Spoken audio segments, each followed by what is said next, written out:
Hello and welcome to another episode of the Mastermind, Body, and Spirit Show. I am your host, Matt Belair, and today's guest is a philosopher of mind and a metaphysician who specializes in the thought of Whitehead, Nietzsche, and Schopenhauer, with special regard to panpsychism and altered states of sentience. He received a bachelor's degree in philosophy and a master's degree in continental philosophy from the University of Warwick, where he was awarded a first-class distinction for his dissertation on Kant and Schelling in relation to intellectual intuition. He subsequently became a philosophy lecturer in London for 6 years, but is now engaged in his PhD at Exeter University, where he also teaches philosophy modules and writing skills. He's the author of Noumenatics and an inspiration behind the Inhuman Philosopher Marvel superhero Karnak. Welcome to the show, Peter Sjöstedt-H. Man, It's a real pleasure. I did okay, I think. What's up, brother? It sounds just about right. Yeah. Thank you. Yeah. Well, it's a pleasure I'm being in the area. Yeah. Yeah, thanks, man. Oh, we have a little bit of gap I got to be mindful of because you're calling from the UK. But yeah, brother, it's so great to have you on.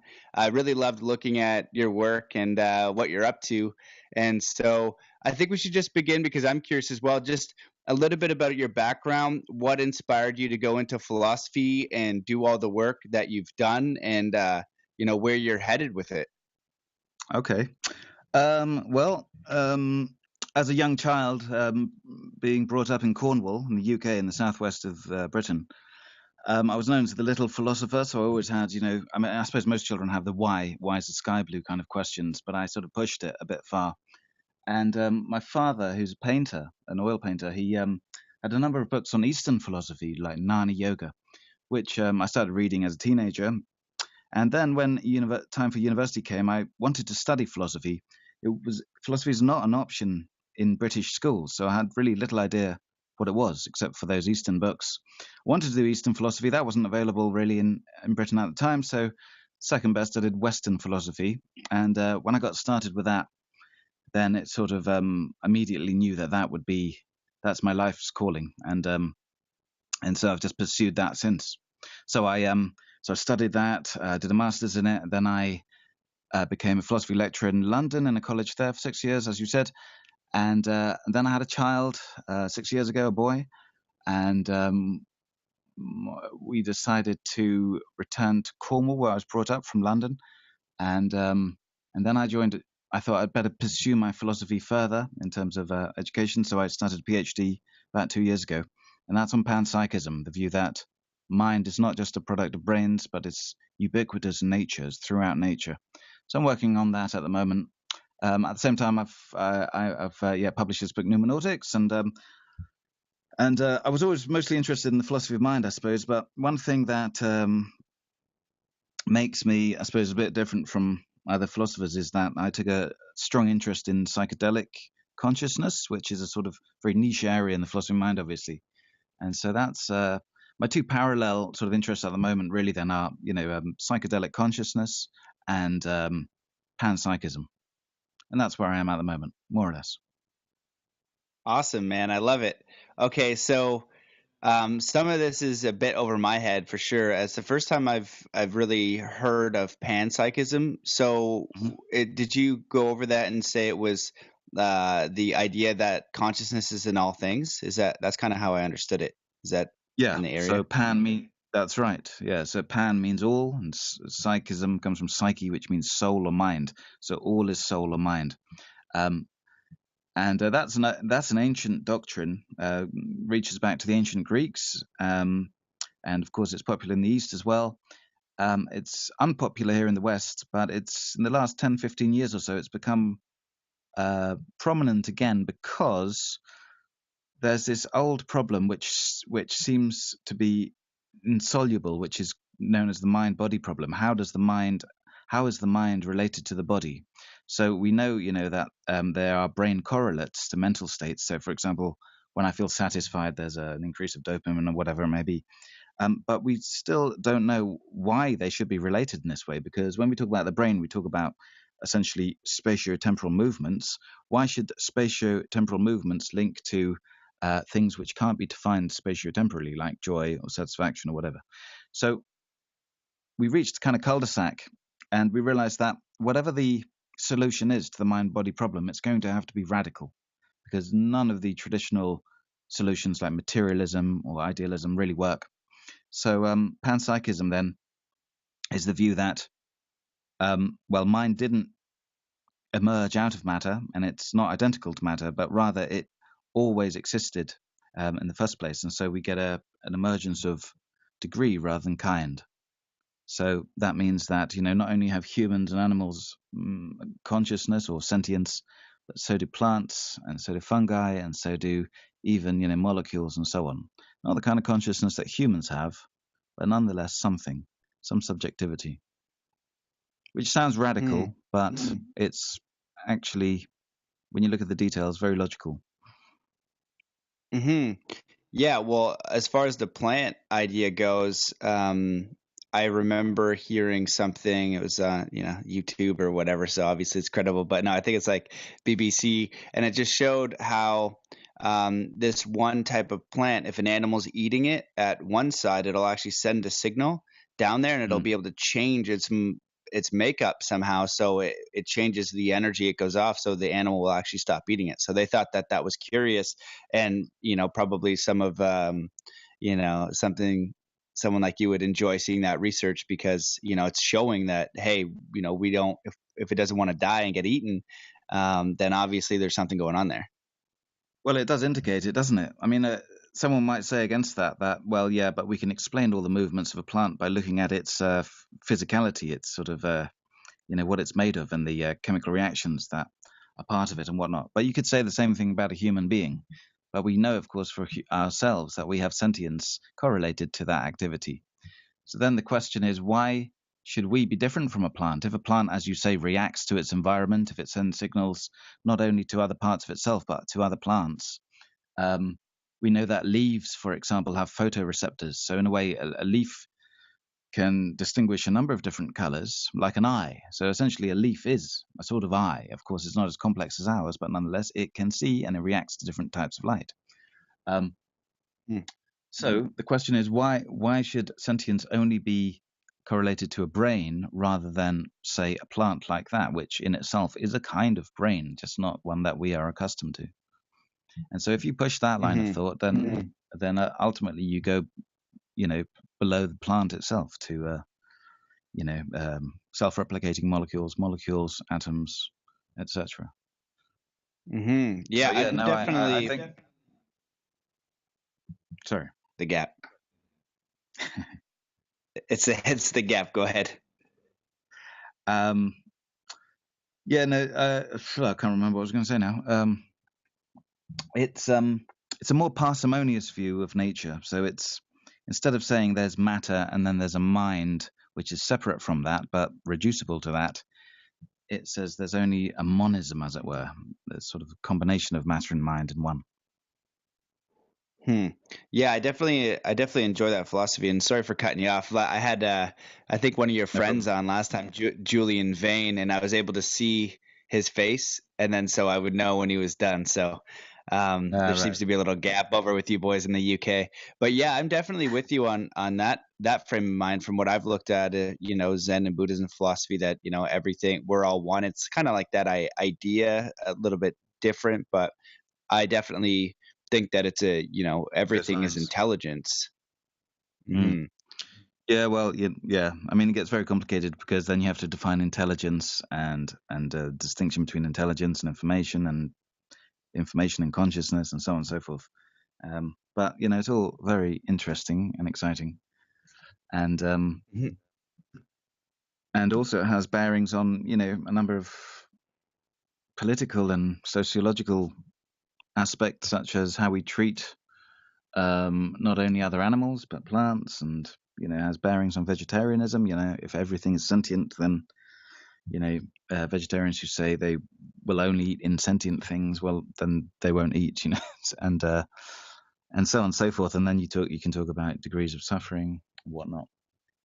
But yeah, I've actually had that. Sorry, so I've Sorry, had you that go conversation ahead. with a vegetarian before, and it pisses them off quite a bit.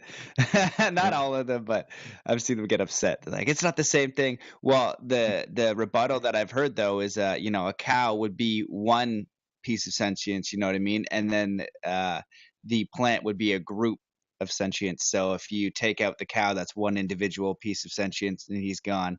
And then whatever, if it's like broccoli or something, you've got that collective. It's almost like a collective consciousness. Is that something that you would think as well? I mean, I've never really focused on that moral aspect of vegetarianism, but what the retort that I normally get is that, well, even were plants and fungi and so on sentient, they can't suffer as much as an animal can, because an animal has a greater form of, a more complex form of consciousness, whereby it can, remember the past and care for its offspring and so on. So, you can still apply utilitarianism, the greatest pleasure of the greatest number, to how you eat, according to, even if you accepted panpsychism. But then for me, the next question would be, well, why should you accept utilitarianism in the first place? I mean, how do you establish that? So, Can you explain that for me for just clarity? Utilitarianism. yeah, so very basically, utilitarianism is probably the predominant moral philosophy of our age, and it very basically it says that what you should do that which brings about the most pleasure to the highest number of people, or the least pain to people, and so that seems pretty commonsensical, but it comes into a lot of problems. I mean, classic problems are like, for example, torture. You therefore should torture one person so that you can save 10 or whatever. And a lot of people will say that's not moral. So you have an opposing moral philosophy like deontology from Kant, which says certain things are absolutely wrong, no matter the consequences, no matter the pleasure and pain that they are derived therefrom. Then beyond that, you have meta-ethical questions such as how can you actually establish that a person ought to do anything at all? I mean, what kind of proposition is that? You ought not to cause pain. I mean, what kind of proof can be used for that? Should we speak about proof, and so on? And that's related to some other work I do in relation to Nietzsche, the German philosopher Nietzsche. Okay, so it's very obvious that you and I, well, it's very, very obviously that you could go into so many different categories and provide a very unique perspective. So I want to figure out the best way to make use of your brain right now. And so I'm going to kind of open it up a little bit to you've studied Nietzsche, who I love. Schopenhauer, I haven't looked into, so I don't know too much about. And so with everybody that you've looked into and all of these ideas and concepts you've rolled around in your brain and thought about, what do you feel is the most powerful perspectives or things you've learned or things you've pondered to give you a better quality of life or a better perspective around living life? Because when I teach people and do coaching and things like that, most of what I do is giving them a better perspective. It's a really basic Right. thing. So if I'm teaching an athlete and you lose the game, well, what's the best perspective you can have? If you're a person who's in a job that they don't want and they want to switch, how do we create a new perspective on how you can design your life? You know what I mean? So a lot of it is about having another point of view and being open to that information, because that can allow them to design it. So I'm wondering if you can just maybe speak on some things you've learned from some of your favorite philosophers, or some things that you've liked to really just go deep and think about, because there's a huge power in thinking. There's a TED Talk by this kid genius. He's like 12 years old, and it's just basically about the power of thinking. Like, he's like, stop learning and start thinking. And I think that's what a philosopher does, and what you do. I can send you that after. I thought it was really curious as well. Really cool. And Please so do. that was this whole thing. Yeah, that's interesting. It reminds me of something Schopenhauer said, which is that too much reading can hinder thinking.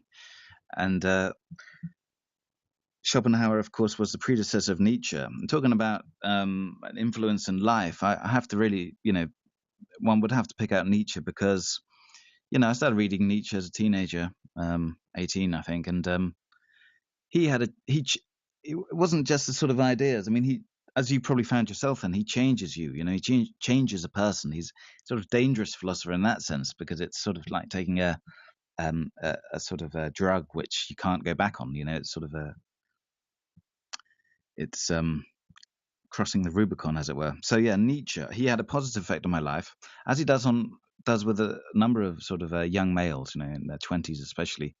I think it's because ultimately it's because he suddenly offers you a real sense of freedom in terms of thoughts, like what you're allowed to think, really. So what he really pointed out to me was that our modes of thinking in the West are very constrained by the history of the West.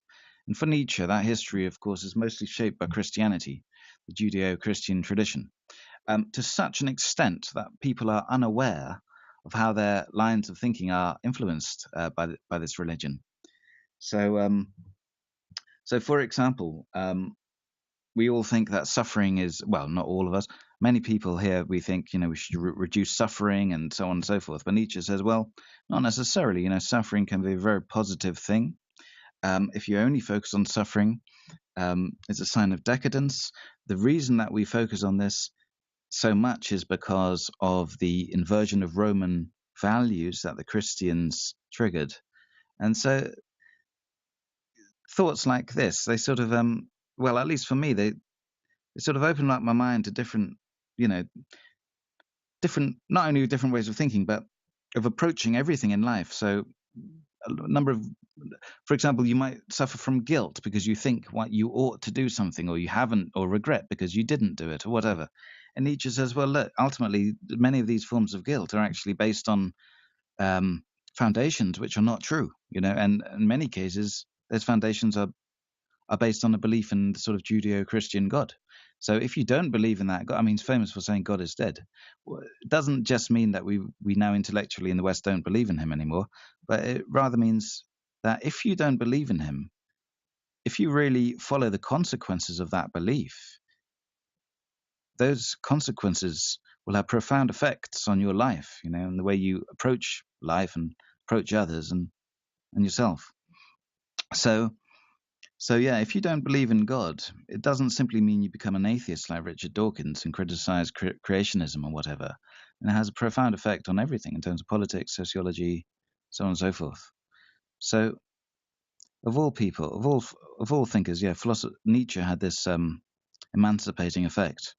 I never studied Schopenhauer in university. I studied Kant, who Schopenhauer was based on, really, and I studied Nietzsche, but I didn't study that bridge, Schopenhauer. And when I read Schopenhauer, he puts a lot of Nietzsche's thinking into a much more detailed framework. So I found him very useful in that regard as well, and realized how much Nietzsche really took after Schopenhauer, more than most people realize. Schopenhauer is more of a sort of technical philosopher. He's very interesting in that sense. Nietzsche's not as technical, but he's more inspiring, I'd say. And then after Schopenhauer, Kant, Nietzsche, I got into Bergson, and now mostly I'm looking at Alfred North Whitehead, who's a great English philosopher, died in 1947 or 46, and he's somewhat, I actually think there's an overlap between him and Nietzsche, but he's mostly known as a panpsychist then, so that's why he's come into my life, really.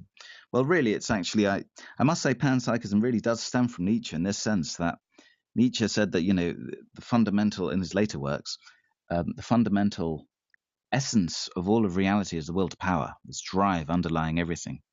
So thinking about that, then looking at Schopenhauer's will, which wasn't a will to power, but a will to survive, made me realize that, oh yeah, there is probably this sentient, not conscious, but sentient aspect behind all things. Karl Popper, philosopher of science, said that Schopenhauer was a Kantian turned panpsychist. So I was sort of through Nietzsche and Schopenhauer then getting more and more into panpsychism. And then when I read Whitehead, it sort of established the notion even more.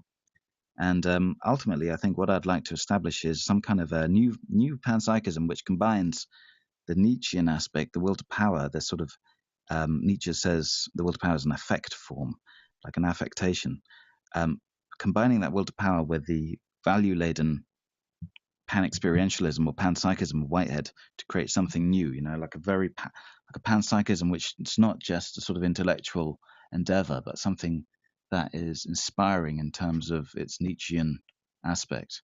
Well, that's the plan anyway. I don't know if I'll ever achieve it, but that's my life aim, I suppose. Interesting. Well, what came up for me there was getting to the roots of why you think what you think. Social conditioning and where you get information from. It's always coming from outside of you. So taking these different philosophies or concepts or ways of thinking, to me, the root of it is being able to take information and being able to have a different point of view and understand where your point of view comes from and if it's yours or not, if you resonate with it or not. So, when the people really have a tough time with religion, it's because a lot of it has been, to use to create wars in the past. It's very, when you're a Catholic, it's be afraid of God, and because God is going to punish you if you, touch yourself when God isn't looking. Like, it's really intense. And so, but you can't at that point in time in history go down the street, use the internet or in your home rather, and then just look up a different form of thinking that allows you more freedom. And that's what for me is the key, is taking in the information. Does it allow you more freedom, and freedom being options, and also realizing, all suffering comes in the mind. So if we are thinking in a way that is causing us suffering, that's kind of been, to me, from my research, the model of the past. It's very limiting. This is the way it is. And if you don't do it, there is a punishment. And so when we can look at different philosophers or different ways of thinking that allow us more freedom, they can allow us more love for ourselves, they can allow us more forgiveness. I think that's really, really powerful. And then so go ahead. No, yeah. So again, that's what Nietzsche gave me, really. This freedom to question your upbringing, your inculcation, the brainwashing that occurs. I think every one of us is brainwashed. I think it's pretty impossible not to be, even in terms of the language one picks up. The language you speak gives you certain concepts, and you think, not totally, but mostly along linguistic lines. So what philosophers such as Nietzsche can do is sort of try to pull you out of that the mindset that you have. Now, of course, I don't think that works for everyone. I mean, I think some people like not being free. I think they like to be told what to do and how to behave and so on and so forth. But for many of us, society imposes rules which are quite stifling, and the problem is you can get out of that by becoming, as it were, a rebel or a criminal, or you can get out of it intellectually. And then I think that's better, because then, instead of breaking the system, you see its making, as it were, and you can sort of manipulate that and adapt in more efficient ways.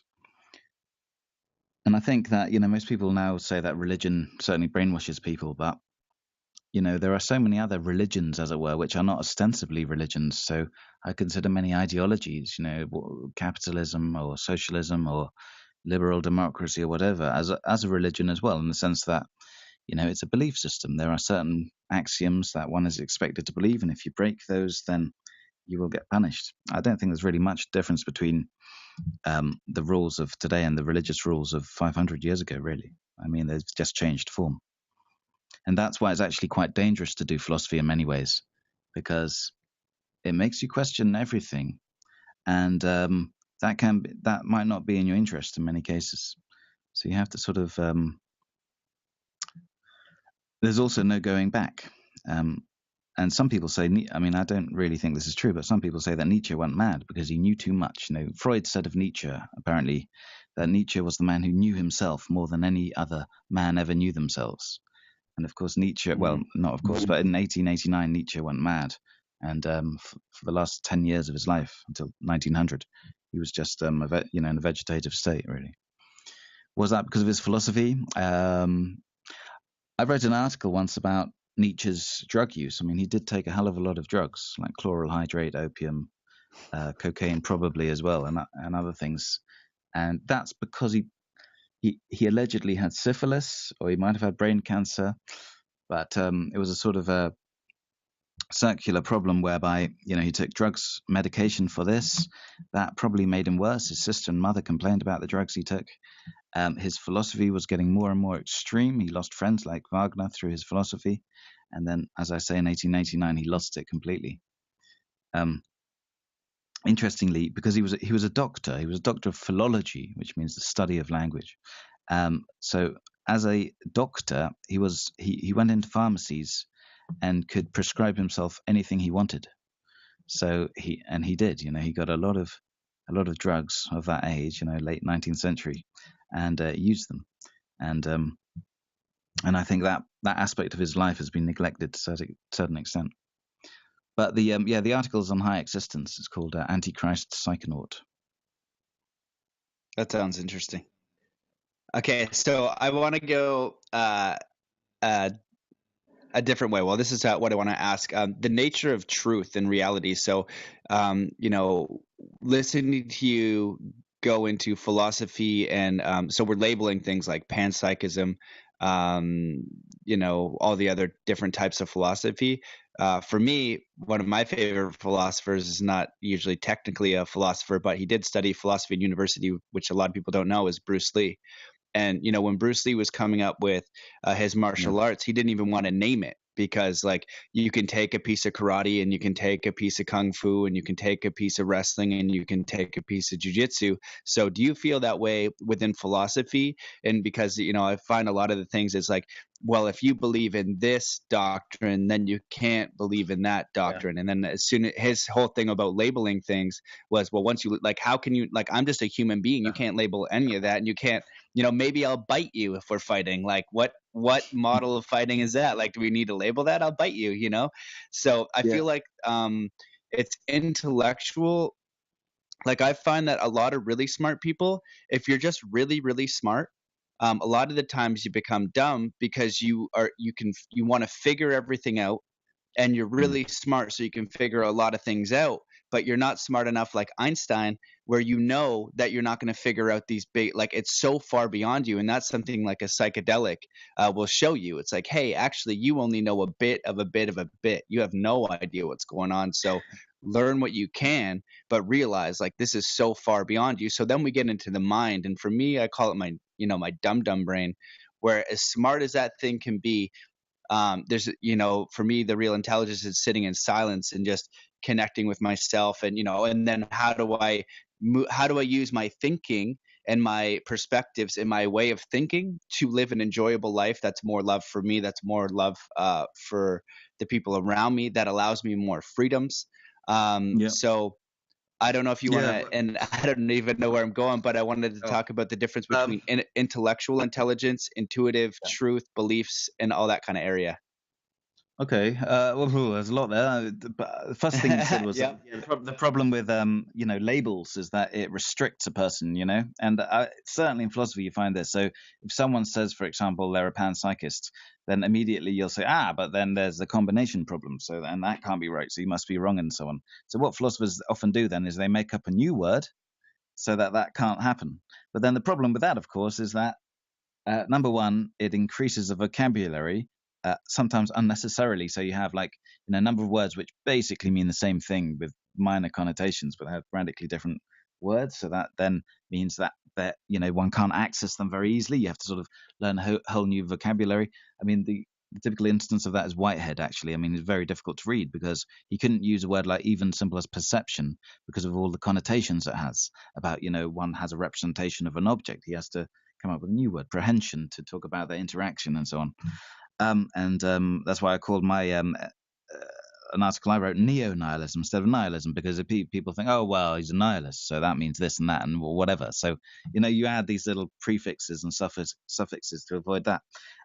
Unavoidable, but of course, if you want to communicate, you have to use words. And so, it's like, I mean, philosophy is a, predominantly written format, I suppose, spoken as well, but you can't avoid it, so you have to use nomenclature, and ideally you'd come up with your own, but that's problematic. Also, secondly, once a person comes up with their own word, then that can become a thing, and they get followers and articles written about that, and then you get the same problem again. You're one of these prehensilists, therefore you've got all these problems. So it's unavoidable, I think.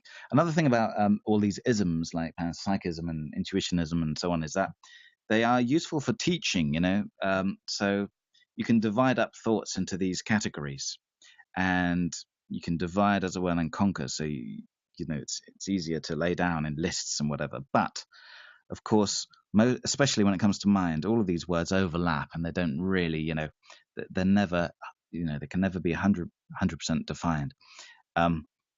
So as you go along, you realize that although you're learning this to get the basics, you have to ultimately realize that they're all intertwined, and that words do that. A way of thinking has to divide the world into little parts, because that's what words are. In a way, they're sort of little discrete parts.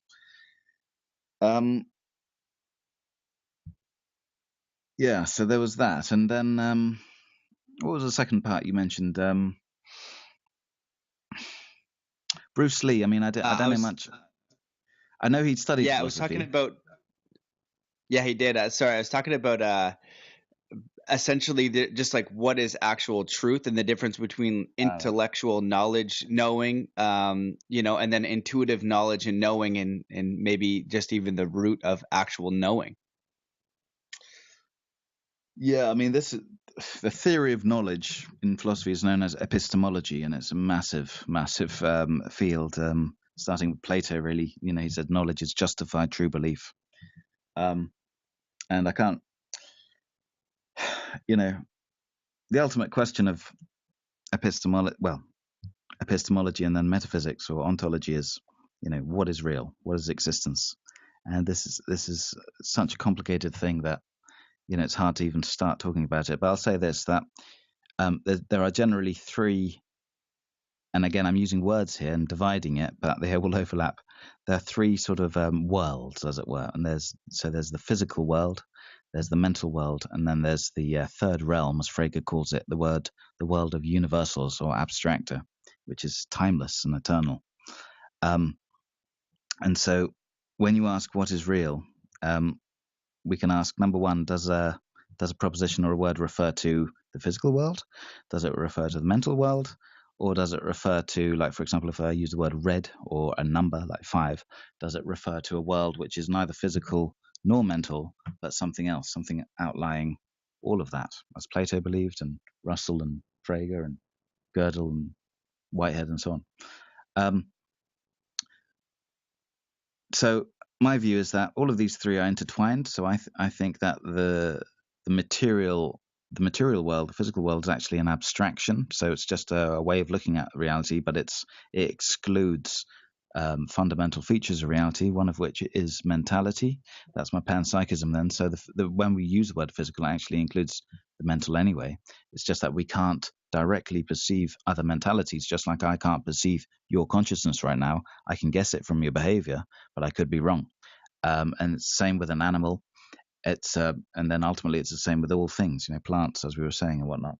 So there's that mental, physical, combinatory world, and then there's this eternal world as well, which there's a massive discussion on since ancient times, especially in medieval times, from the scholastics, about whether universals exist. So do numbers really exist? Do we invent numbers, or do we discover numbers? It's an old question.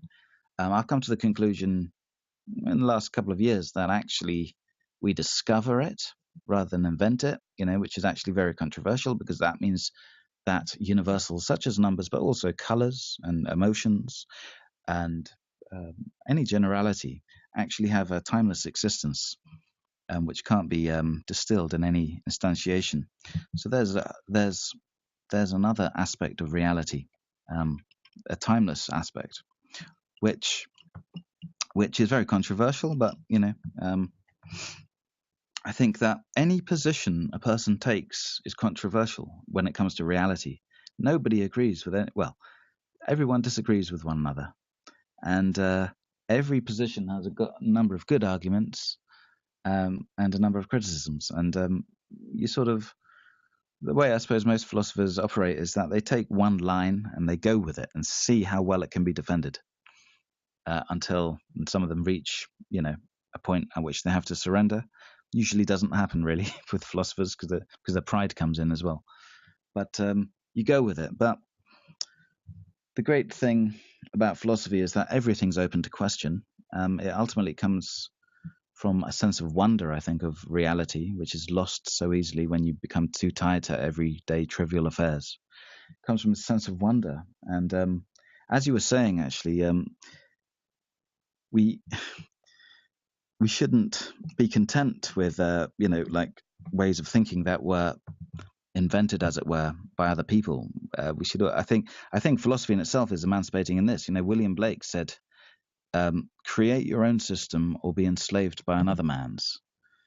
And that itself, I think, is an emancipating thought. So, in other words, if you go along with an ism, I'm a materialist or an idealist or whatever, you are being controlled by other people's thoughts about what reality is.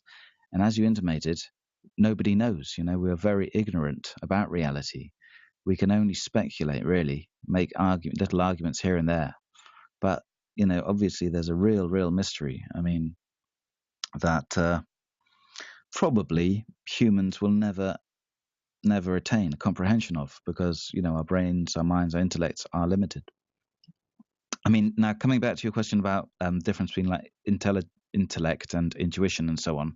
Interestingly, William James, a great American philosopher who died about 100 years ago, or a bit less than that, he towards the end of his life, he became a panpsychist as well, and a Bergsonian. He followed Henri Bergson's philosophy mostly, and he said that our intellect is limited. It does break up reality into these discrete parts. Ultimately, we have to allow other forms of thinking, intuition specifically, to inform us in ways in which the intellect cannot. Now, interestingly, William James wrote this great book called The Varieties of Religious Experience, where in one chapter or one lecture he goes into the intake of nitrous oxide and ether and alcohol and other drugs, and how this actually breaks the intellect, allowing one other mental intuitions, other non-ordinary altered states of consciousness. And this is ultimately why I became interested in psychedelic substances, because I was teaching philosophy of religion in London, part of what I was teaching, and I read James there related to that, and then I realized, we know so little even intellectually, but intellect itself is limited, so what do these other modes of thought allow a person? So when I did try psychedelics relatively late in life, I didn't take it as a teenager or my early 20s,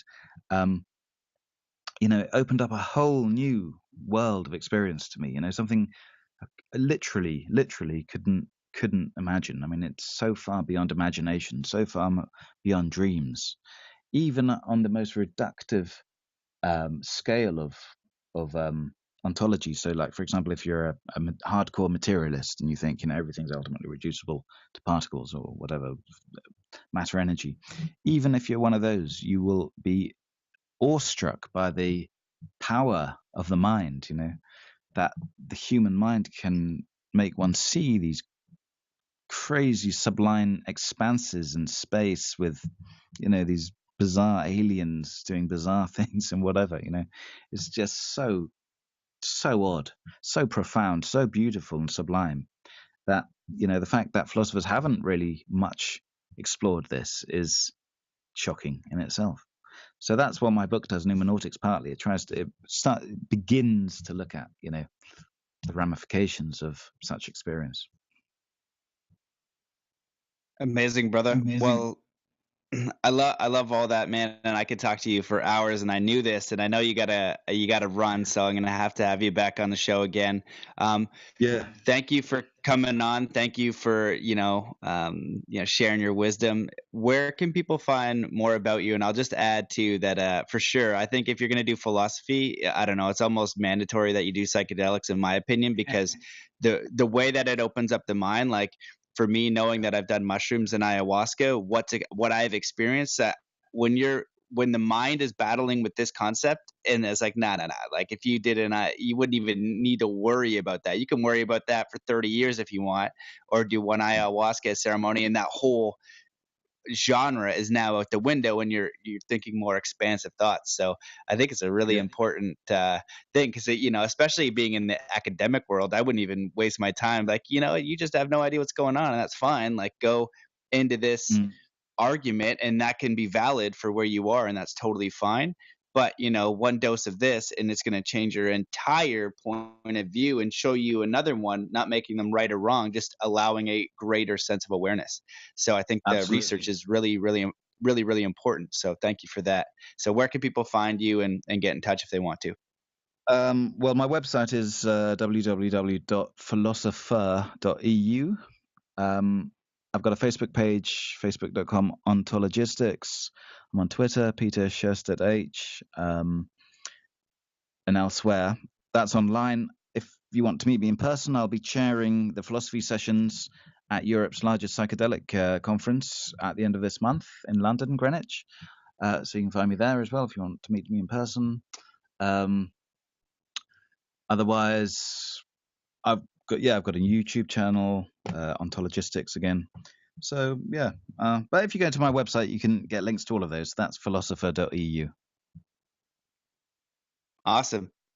Cool, brother. Well, thanks again, man. I'm gonna definitely reach out for another conversation where we can go a little bit longer, touch on some other areas, because it seems like, I love your profile picture, just sipping a beer, and I was like, I could definitely come down to England and sip a beer with you and talk, all day at the pub about a variety of things. So, man, it's been a pleasure. Thank you for coming on. Thank you for your work, and I look forward to getting in touch again. And It's been thanks a real everybody pleasure. for listening. It's been a real pleasure. Thank you for having me. I really enjoyed it. Cheers. Absolutely, man. Take care. Peace.